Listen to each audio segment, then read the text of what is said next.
តថ្ងៃនេះចូលមេរៀនទី9វគ្គសព្ទទី1រៀនពីការជុកគ្រួសារតោះអាន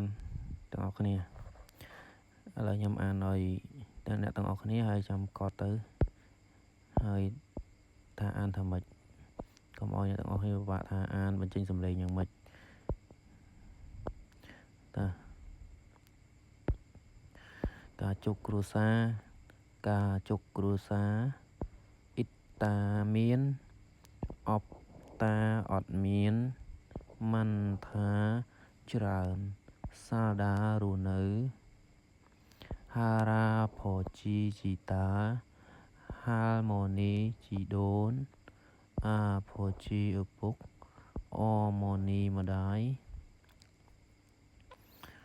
ណាការណាំចៅអ៊ីតេពេលខ្ញុំជាមនុស្សប្រុសពេលដែលយើងជាមនុស្សប្រុសយើងត្រូវហៅម្នាក់ទៀតយ៉ាងម៉េចគឺដូចជាខ្យងបងប្រុសខ្យងបងប្រុសអញ្ចឹងណានោះណាហើយគេអញ្ចឹងណានោះណាបងស្រីណាខ្ញុំពូអ៊ីនប្រពន្ធ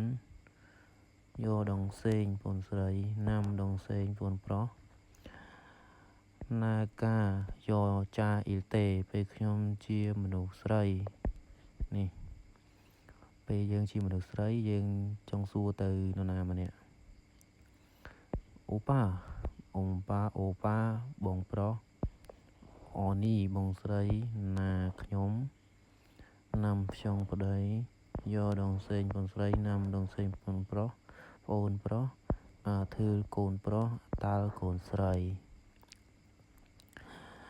ចឹងនៅខាងក្រោមនេះជាពាក្យសម្រាប់មនុស្សស្រី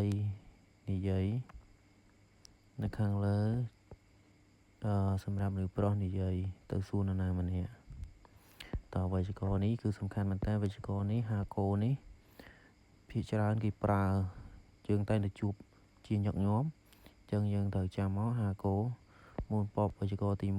1ហាកូប្រែថាហើយឬក៏នឹងពាក្យភ្ជាប់នាមពីរឡើងទៅឲ្យជាប់គ្នាតាមលំដាប់លំដោយតោះធឺរីសាំងអេមយ៉ងសារឺដែលធឹងហាកែអ៊ីអជុនដាអតនអ៊ីរឺហាំកែហាំមឺណាថាណែគីដូហាន់ដាភ្ជាប់ជួយភ្ជាប់នាមលើសពី2ឲ្យស្មើគ្នា